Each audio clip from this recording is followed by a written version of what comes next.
nama tokko kan dhiira kan dalagaa humnaa hojjetu mana raabee dalagaa isaa dhaqa sa'aan laaqanaa gisee geestee hedduu eegalaffee hurkaan eegarraa baate booda iddoo takka qabatee laaqana kan fidee dhufe san banee saanaa laaqana isaa nyaachuuf qophaa'a.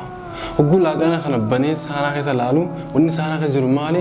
Daabboo habbaa takka iddoo irratti salaxaa baalaa firii takka kan keessa jiru jechuudha. Banni biraa keessa hin jiru. Salaxaa takka baala daabboo iddoo jira.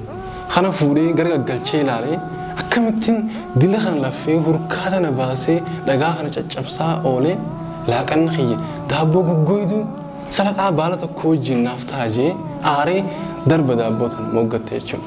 Guyyaa itti aanus iddoo dalagaa dhaqa namtichi kun jechuudha. Dalagaa isarratti hedduu laffaa ifaaja hurka dadhaba hogguu zaan laaqanaa geestee iddoo laaqanatti nyaatan san dhaqa. Nyaata saanaa nyaata laaqanatti fidee dhufsan banee keessa isaa laala. Arraas akkuma dhiyootti akkuma deengaddaa akkuma kaleessatti nyaanni saanaa keessa jiru maali? Daabboo goggoydu salaxaa iddoo kaayame. Keessaa fuudhee laalee hiraaree waywaatee iyyee aaree boodarra maal jedha? Arraas salaxaa nyaadha. Akkana laffee dhufee akkamitti salaxaa kana nyaadha? Lafaa fuudhee lafa darbe jechuudha. Kana saayibni isaa kan moggaa taa'u gocha kana yeroo dheeraaf daawwatu jiru maal jedha?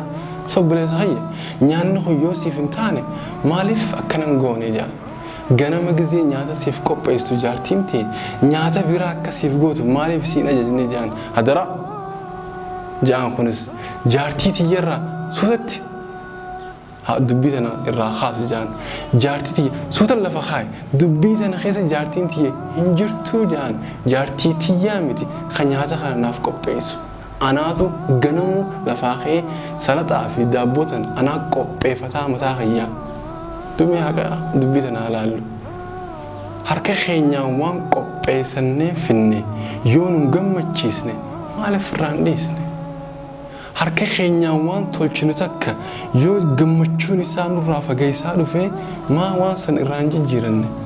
Hadaraa rakkina mataa keetiif ifin tahin. Jireenya keetitti gufuun tahin waan sin gammachiisne yoo jiraate jijjiire firraa keessan tureen galatooma.